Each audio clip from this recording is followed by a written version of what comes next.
Hello everyone! Ayan, happy Tuesday po sa inyong lahat. And for today's video, ay samahan niyo po akong magluto nitong ating napakasarap na ulam, itong ating nilagang baboy.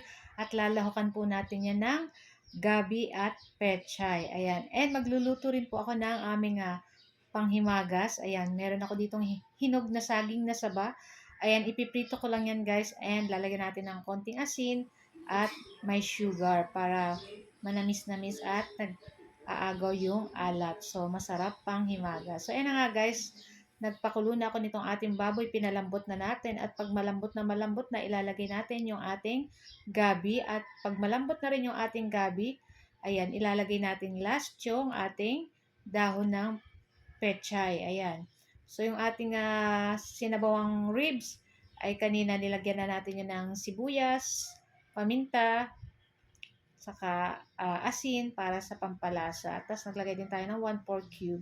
So yung last nating ilalagay ay itong ating dahon ng pechay or pechay. Ayan, dahil yung ating pork po dyan at yung ating gabi ay malambot na. So hindi patatas yung ating nilagay kundi gabi. So masarap din po ang gabi sa ganitong nilagang buto-buto or ribs. Ayan. Tapos ayan, halu-haluin lang po natin iyan at hintayin nating maluto yung tangkay nitong ating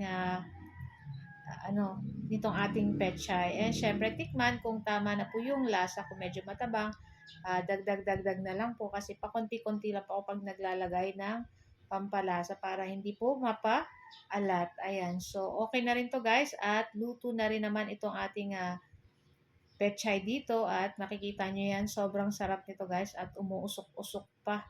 At pwede na rin po natin patayin yung apoy at pwede na rin natin i-transfer sa ating mangkok. Ayan. So, after nating maluto, syempre, maglagay na tayo ng mantika dito sa ating kawali at magpainit na tayo.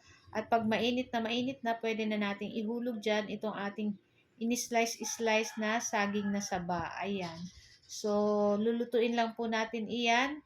Ayan, so ako hinalo-halo ko para maluto po pati yung mga nasa ibabaw niya. Ayan, para lahat sila maluluto. Ayan, so babalik-balik na din lang po natin iyan. And itong ating ginamit na kawali ay yung hindi nagdidikit po para hindi magdikit-dikit yung ating saging.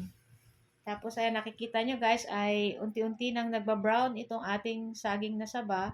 So lulutuin pa natin po iyan hanggang mag-brown-brown na lahat itong ating saging na saba. So, napakasarap nito guys. Ayan.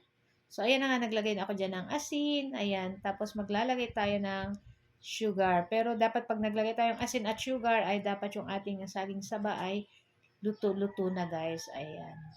Tapos, syempre, kakapit na dyan sa ating saging na saba yung asin at yung ating sugar. So, parang salted and may sweet itong ating saging na saba. So, ayan na nga guys. At pag ganito guys, pwede na natin yan. Patayin yung apoy at i-transfer na rin natin. So guys, ayan. At ready na po kami kumain ng ating lunch at itong ating panghimaga. So guys, thank you for watching. Sa our next video. Ciao. Bye. Yummy.